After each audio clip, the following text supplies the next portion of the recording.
Higit 18 bilyong piso na kontrata na nakuha umano ng kumpanya na may koneksyon kay dating DPWH Secretary at ngayon Senador Mark Villar ang naisiwalat. Na-award umano ang bulto ng proyekto kung hindi sa balwarte nila sa Las Piñas ay sa malaking bahagi naman ng Calabarzon. At nooy congressional candidate na si former Senator Cynthia Villar. Sa mga nakalap na dokumento ng Billionaire News Channel, tila nailipat lamang ang kumpanya sa pangalan ni Carlo Aguilar nitong nakaraang taon. Base yan sa isang 2024 contract ng DPWH sa isang 2017 contract sa rehiyon. Kung pagbabasihan ng mga datos na nakuha ng BNC, aabot sa at least 367 contracts from 2016 o katumbas ng 18.5 billion pesos ang nakubra ng umano'y Villar and Aguilar linked companies sa loob ng mga taong naging DPWH Secretary at Senate Committee on Public Works Chairperson si Senator Mark Villar. Ilang beses sinubukan ng Billionaire News Channel na kunin ng pahayag ni Senator Mark pero hindi ito sumagot sa aming mga mensahe.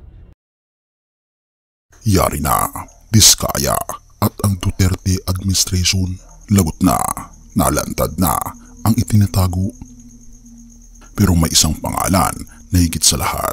Isipin mo ito, araw-araw may bagong lumalabas, mga isyu ng nakaraan, mga pangalan na paulit-ulit na bumabalik, mga kasalanang inakala nating natabunan na, biglang lumilitaw muli. At oo, kabilang daw dito si Diskaya, pati ilang aligi ng nakarang administrasyon. Pero teka, hindi ba't dati pa natin naririnig ang mga pangakong tatapusin ang korupsyon? Ngayon may pangakong muli, ang Pangulong Marcos daw ang tatapos sa lahat ng ito. Na tao lamang ang mga kaputol sa ugat ng kasakiman o baka naman may mas mataas na kapangyarihan na dapat nating pagkatiwalaan.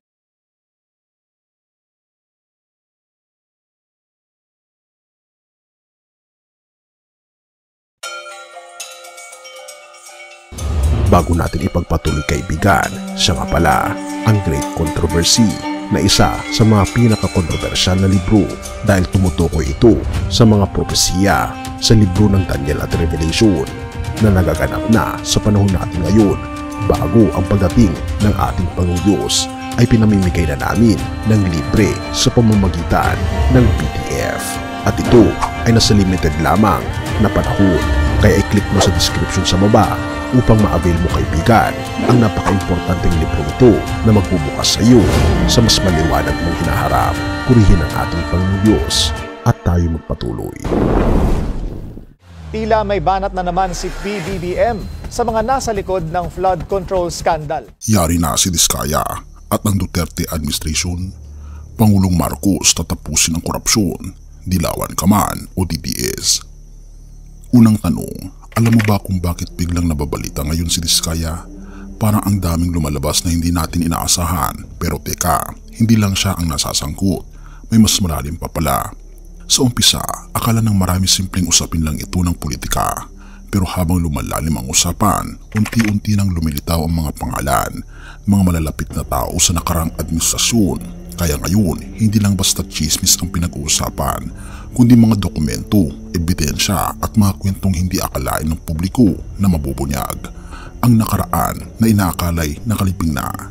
Marami sa atin ang nag-isip, tapos na yun nakaraan na. Pero bakit muling lumulutang ang pangalan ni Diskaya? May mga record pa, mga usapan at mga nakatagong lihim na tila muling bumabalik. Parang pelikula, akala mong tapos na pero may part 2 pa pala. At dito papasok ang mga kalyado ni Duterte. Dito na pumapasok ang mas maintrigang bahagi. Hindi lang si Diskaya ang nasa spotlight, kundi pati ang ilang matataas na tao.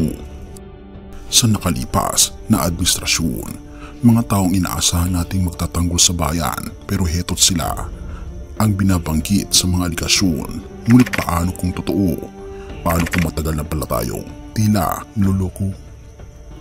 Pumapasok si Pangulong Marcos, dito na nagiging mas kapanapanabik ang lahat. Sa gitna ng mga isyu ng nakaraan, lumalakas ang panawagan. Tapusin na ang kultura ng korupsyon, hindi lang laban sa mga dilawan o laban ng mga DDS. Pero ang tanong, handa na ba ang kasalukuyang administrasyon na tapusin ang lahat ng ito? Bawat araw may lumalabas na bagong impormasyon. Bawat linggo may bagong usapan. Parang isang nobela na ayaw mong bitawan dahil gusto mong malaman ang susunod na kabanata. Pero sa dulo, isa lang ang malinaw. Kung talagang tatapusin ni Pangulong Marcos ang korupsyon, hindi sa pipili ng kulay, dilaw man o DDS, lahat dapat malagot. Unang Korinto 10 verse 13, sa Biblia malinaw na sinasabi, ngunit ang Diyos ay tapat, hindi niya kayo pahintulutang tuksuhin ng higit sa inyong makakaya. Bagkus sa oras ng pagsubok, gagawa siya ng daan upang kayo'y makatagal. Kung tutuusin, walang sinuman, kahit sino pa ang nakaupo sa Malacanang, ang kayang lubusang wakasan ang kasamaan. O maaari nilang simulan, maaari nilang pigilan, pero ang tunay na paglilinis ng puso at sistema ay nagmumula lamang sa ating Panginoong Diyos. Kaya ano ang dapat nating tandaan? O maaaring si Pangulong Marcos ang nagsasabing tatapusin niya ang maling sistema. Pero higit sa lahat, ang katiyakan ng tunay na hustisya at pagbabago ay nasa kamay ng ating Panginoong Jesus lamang. Dahil sinabi ng ating Panginoong Jesus, 1:14 verse 6, "Ako ang daan, ang katotohanan at ang buhay. Walang makaparoroon sa Ama kundi sa pamamagitan ko." Mga kaibigan, kung iniisip mo kung sino ba talaga ang makapagwakas ng kasamaan, tandaan natin, kahit anong kulay pa ng politika, ang ating Panginoon Jesus pa rin ang tunay na tatapos sa lahat ng anyo ng korupsyon. At habang naghihintay tayo ng pagbabago sa pamahalaan, maaari tayong magsimula sa ating sarili, sa pagiging tapat, sa pagtindig para sa tama, at higit sa lahat sa pagbabalik sa ating Panginoong Diyos na siyang tunay na liwanag sa gitna ng dilim. Purihin ang ating Panginoong Diyos at tayo manalangin. Ama naming Diyos na mga pangyarihan sa lahat, tunay nga po Panginoong Diyos na kayo po ang aming tunay na tagapagligtas. Kayo lamang po ang tanging daan patungo sa mas maayos na lipunan.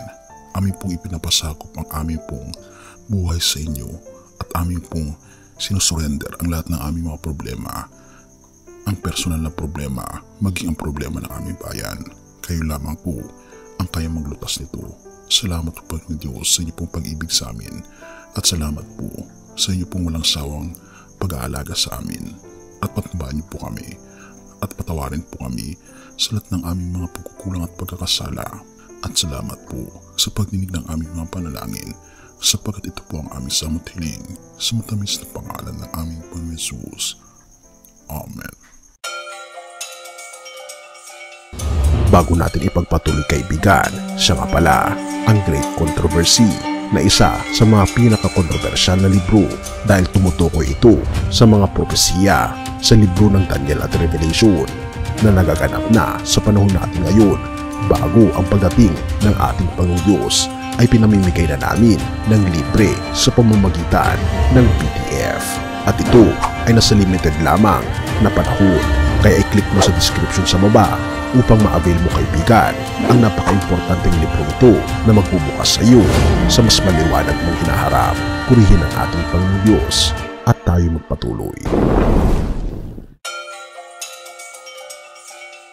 Bago natin ipagpatuloy kaibigan, siya nga pala ang Great Controversy na isa sa mga pinaka-kontrobersyal na libro dahil tumutukoy ito sa mga propesiya sa libro ng Daniel at Revelation na nagaganap na sa panahon natin ngayon. Bago ang pagdating ng ating Panginoong Diyos ay pinamimigay na namin ng libre sa pamamagitan ng PDF. At ito ay nasa limited lamang na panahon, kaya i-click mo sa description sa baba upang ma-avail mo kaibigan ang napaka-importanteng libro ito na magbubukas sa iyo sa mas maliwanag mong hinaharap. Purihin ang ating Panginoong Diyos at tayo magpatuloy.